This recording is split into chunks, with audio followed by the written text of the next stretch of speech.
try to keep it to a half hour. So today's class, which is a very fascinating sikha that was set on Shavuos in 1956, it's going to be divided into two. We're going to do part one now, and the next part will be probably the next class. Tomorrow morning or in the afternoon, we're going to continue this sikha. So let's do part one. No. 1956.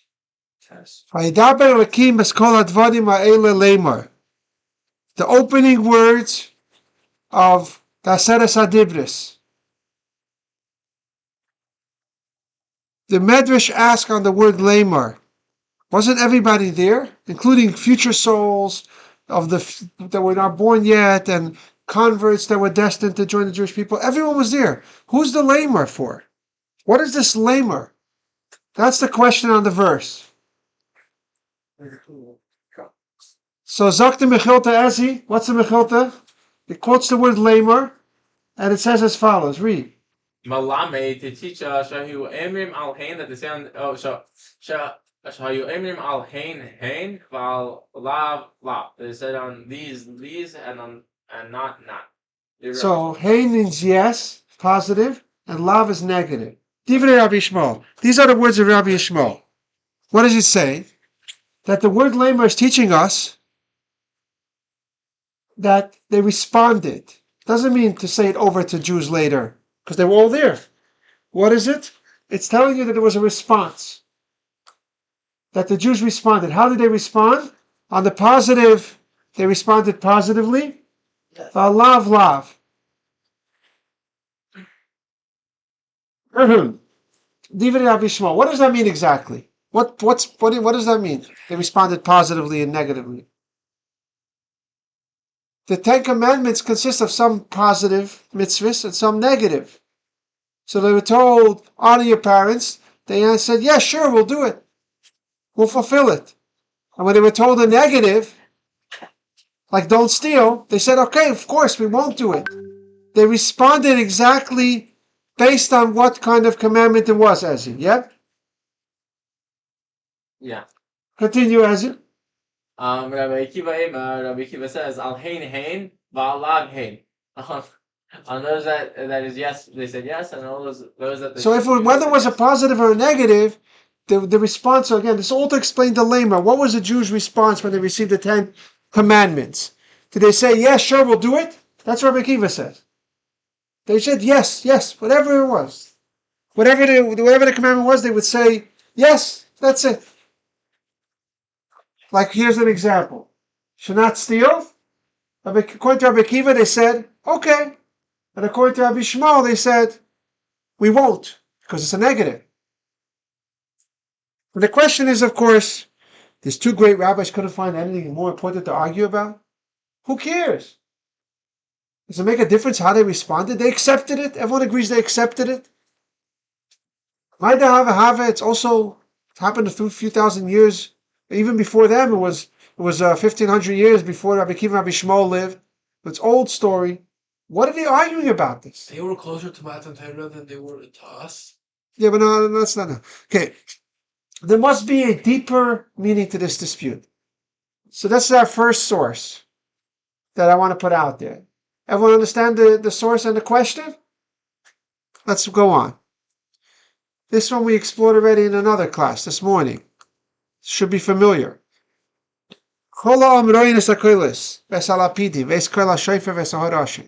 Remember, they saw the sounds and the sights. The Mechilta brings, we had some of it this morning. Roin Anira, B'Shomin Anishma, Divrei Rabbi Yishmael. According to Rabbi Yishmael, they saw the sights and heard the sounds. Nothing weird happened. Cancel the whole morning's class, right?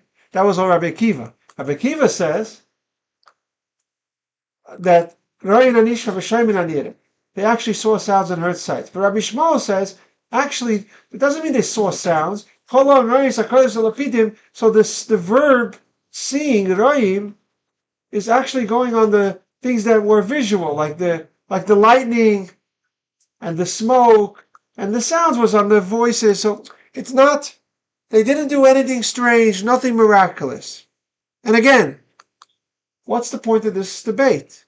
What are they arguing about? Who cares? What does this even mean to see sights and sounds? Remember, we discussed this morning, and it's an ancient event. It's nice, but what's the relevance? There has to be a deeper meaning to this dispute as well.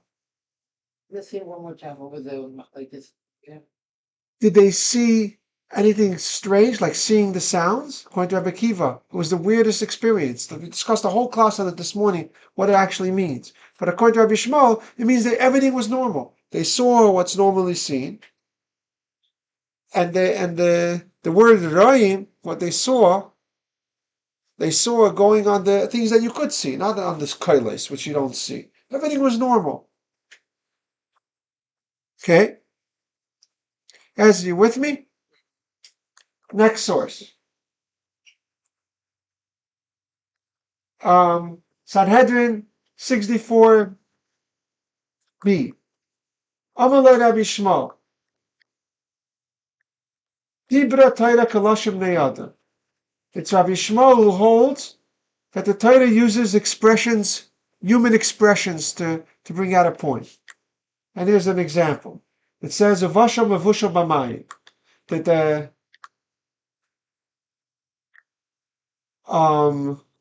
That the carbon Pesach could not be cooked, had to be roasted. Says you can't cook it in water. How do you know you can't cook it in anything else? To include other liquids. And Rabbi Yishmael says, no, you can't learn out. I'm not even sure if that's what it was talking in the source. I have to recheck it. But Avashal Mevushal, Rabbi Shmuel says, no, you can't learn anything out from that because it's normal. Torah just says, like apparently in the Torah in the Lashon HaKodesh in that time society, you would say things double. It's just for emphasis. Like cook, you should cook, or kill, you should kill. Or, you have it so common in the Torah, and he says it's just a way of talking.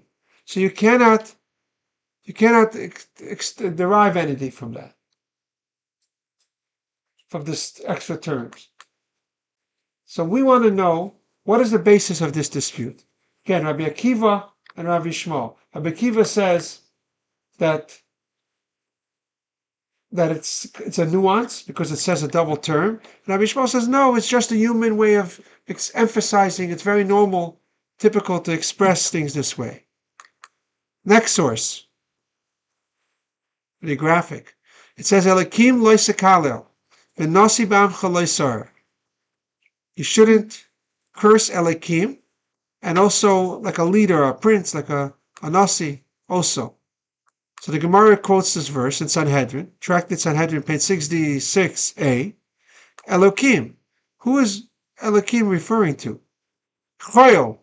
This is mundane. This means a human. It means actually judges. Human judges are called Elokim. Many, many times in the Torah. A judge is called Elokim. As a matter of fact, when Hashem sends Moshe to Paro, he says, I'm making you Elokim over him. When it says to go swear in Bezdin, it says you have to go to Elokim. A court, the judges, leaders, a lot of times are called Elokim. It's not always a name of Hashem. So Rabbi Yishmael says this verse, Elokim le'sekalo means choyel, like a judge. You're not allowed to curse a judge. That's what it means, choyel. Rabbi Akiva Omer Elokim kodesh. It's a prohibition in this verse. It refers to Hashem.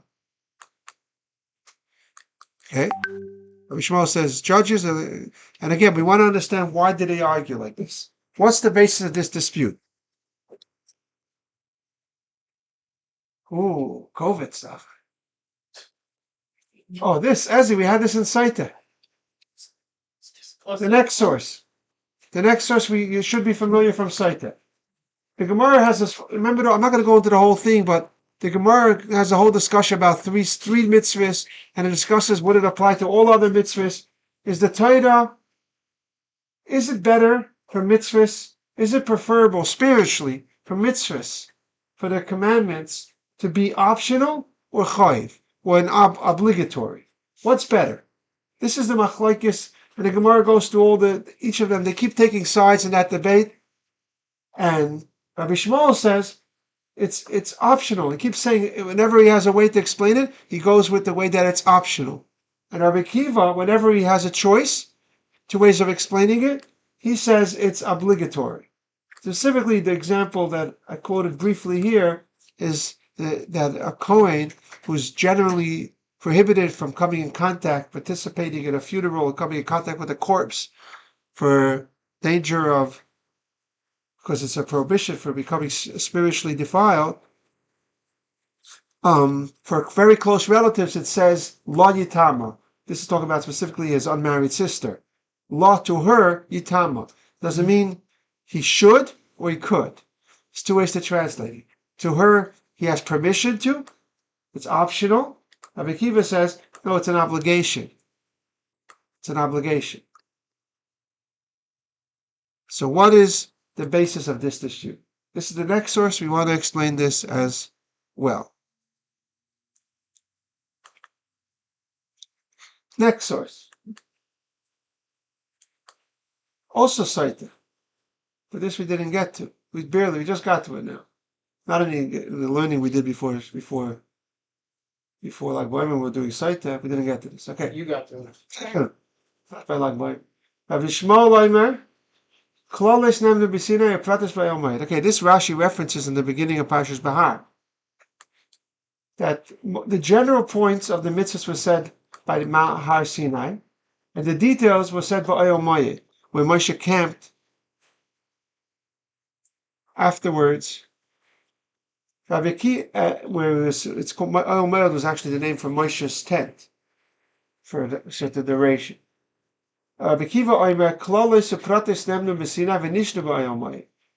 everything, the general points of every mitzvah, as the principles as well as all the details, was given over to Moshe by Sinai, and it was repeated by Ayomai. This is another debate. Let's see. What was given at Sinai? According to Rabbi Shmuel, just the general principles of the mitzvahs. And according to Rabbi Kiva, the general principles, of course, and as well as all the details. That was given at Sinai. Okay? So we had 6 different sources where we had each one a debate between Rabbi Kiva and Rabbi Shmuel. And we're going to try to tie them in. But first we have to do 3 classic stories. You ready?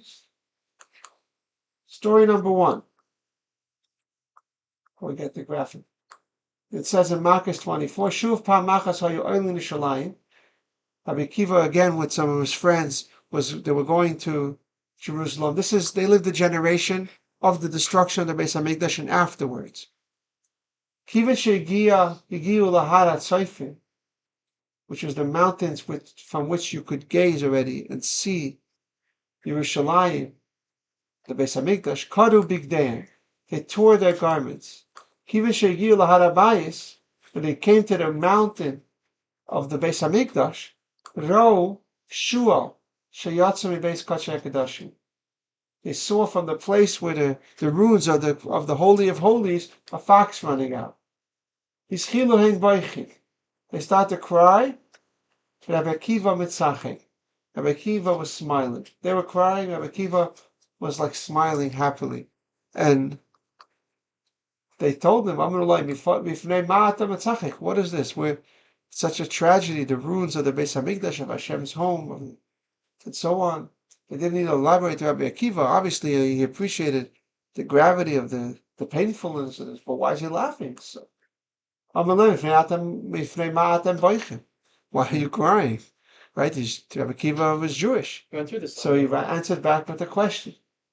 For what reason are you crying? Obviously, we're setting them up to bring out his point. Amru loy, they said, if a stranger approaches, he could suffer the death penalty. So holy, so secluded, so special. Now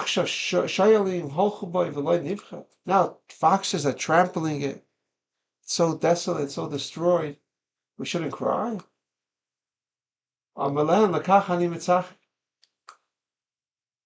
Because This is why I'm laughing. This is why I'm smiling. Because there's one prophecy that Tzion is another name for Yerushalayim, will be plowed like a field. That there'll going to be a restoration. There'll be elderly men and women, and it's a whole description of a scene of that people will again be dwelling in Jerusalem. So just like this prophecy was fulfilled, literally it happened to the T, that it said it'll be like desolate and so on, like a field. So now I'm assured that the other prophecy as well will be fulfilled. Now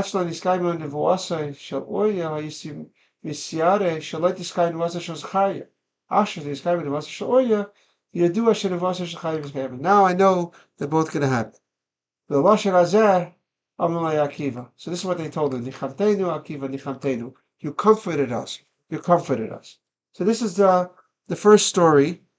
It's a classic, famous story about Rabbi Akiva that we also want to tie into our whole discussion of the 6 debates. Story number 2. This is pretty famous. Like the story of Rabbi Akiva was traveling on a journey. Mata lahi masa. He came to a certain place. Ba ushpiza. He wanted to stay there. Lo yavile. They didn't give him permission. They came to a town, they wanted to settle down for the night. No one permitted them, no one offered them where to stay. Everyone had no room, made up excuses. Omar called Avid Achman on the top. Everything Hashem does is for the good.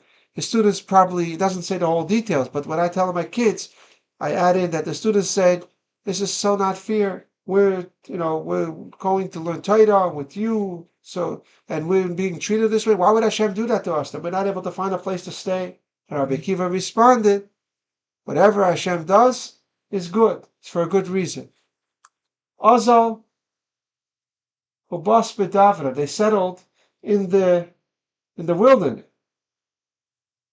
They stayed in the woods. They went to the forest outside the city. V'hava bahade tanagoyla v'chamra v'shraga.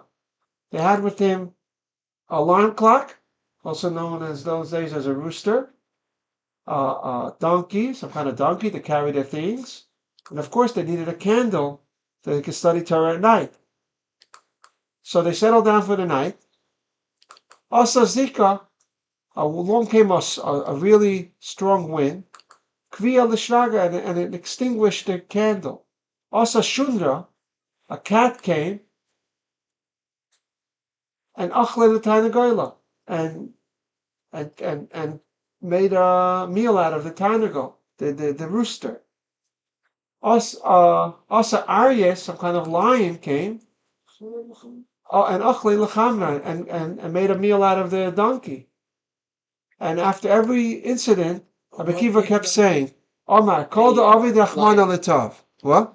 Arya. Lion ate the donkey? Yeah, some kind of lion. So, There is. Till 200 years ago, really? 150, there's a certain kind of Asian lion.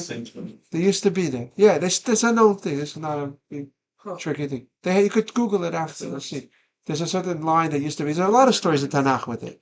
David HaMelech, Shimshin, with the lion. There's stories a lot of times it talks about a lion.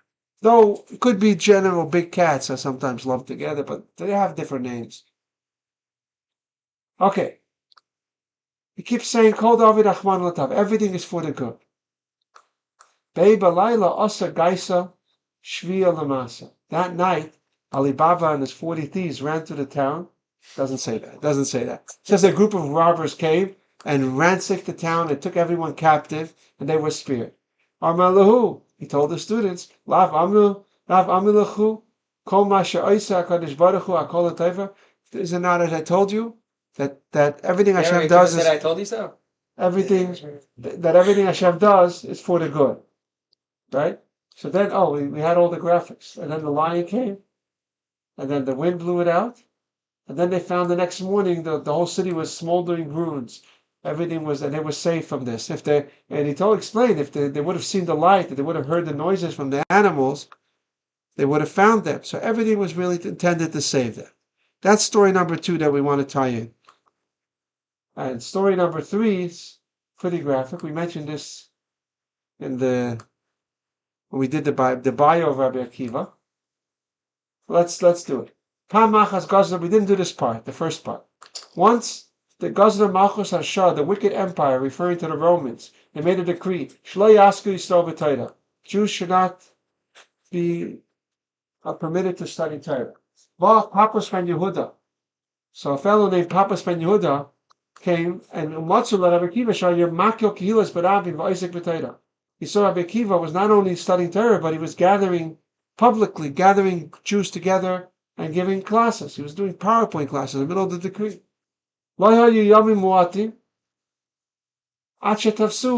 Didn't take too many days until he was arrested. Rabbi Akiva and he was in prison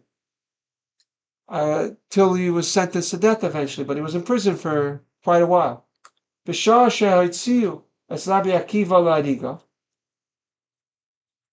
Actually, in the prison, it says that this fellow, Papas ben Yehuda, I put ... but there's more to it. First, he asked him why he was doing it, and he said the famous analogy with the fox, the fish. So why are you risking your life to teach Torah? They're going to catch you, they're going to kill you. So he said, there was once a fox saw the fish in the water swimming around wildly. He said, "What are you all excited about? What's the big? What are you all worked up about?" They said the fishermen are about to come, so we want to move around a lot, so it'll be harder for them to catch us. So the fox says, "Oh, what stressful lives you have. Why don't you come closer to the riverbank? I'll scoop you out of the water. I'll bring you to my cave, and the fishermen will never think of catching you there." So the fish said, "You're supposed to be an intelligent animal, at least in the Torah sources. The fox is usually associated with cleverness, and you're doing a bad job, and you're ruining your reputation here, because if over here at least we have a fighting chance. We're in water. We have our oxygen is water. We live in the water, but we could either we'll get caught. Some of us will survive. We have a chance, but we could move around. But we leave the water, we're doomed. Our life is over." This is why Rabbi Akiva gave this analogy. Why we got to learn Torah. Torah is our water. Torah for us is like water for a fish. Pretty powerful analogy.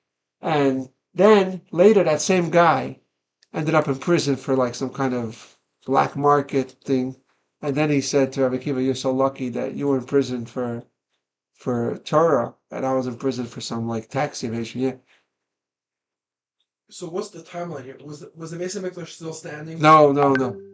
But in Tir Rabbi Shmuel, we hear that Rabbi Shmuel. Don't ask questions from there historically, because it's all the commentaries discuss how those 10 didn't live at the same time, and the whole thing It was the same Zera. It's not. It's actually much more complicated. Historically, it's very complicated. There's a lot of different approaches to deal with it, but beyond the scope of this class.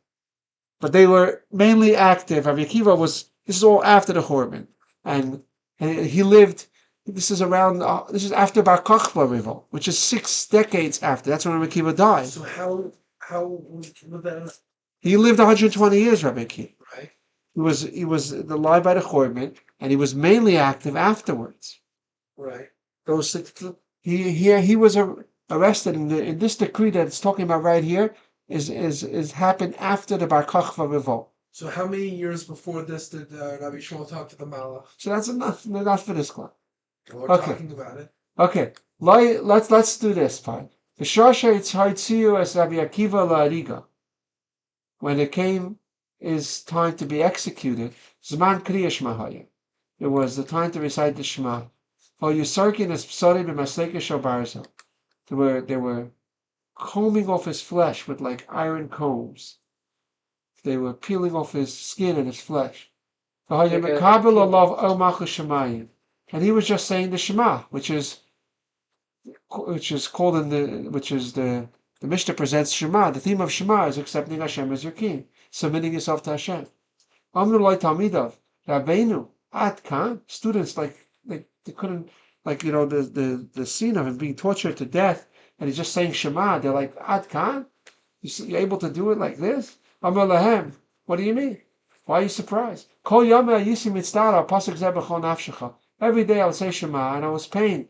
I say I love God with all your soul, but it was pain because it means with all your soul. I feel even if it takes your soul to give your life for God. Amarti, I would always say to myself, Masa Yave when will I have this opportunity? Will it present itself to my hand to fulfill that, to actually give my life for God? I always, every day when I said Shema, I wished I yearned for this to be able to show Hashem that I'm ready to give my life for it. I shouldn't fulfill it. This is actually what I was yearning for all the time.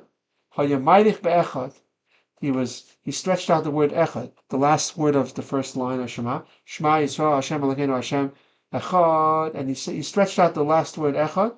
Ad sheyatsa nishmasa be'echad, and his soul departed while he was saying that word, declaring the unity of God. Yatsa baska v'amra, and a voice from heaven declared, Ashrecha Rabbi Akiva sheyatsa nishmascha be'echad. Remember we spoke about it last class, the vart? Yeah. The beautiful vart, that he didn't die from the torture and the pain.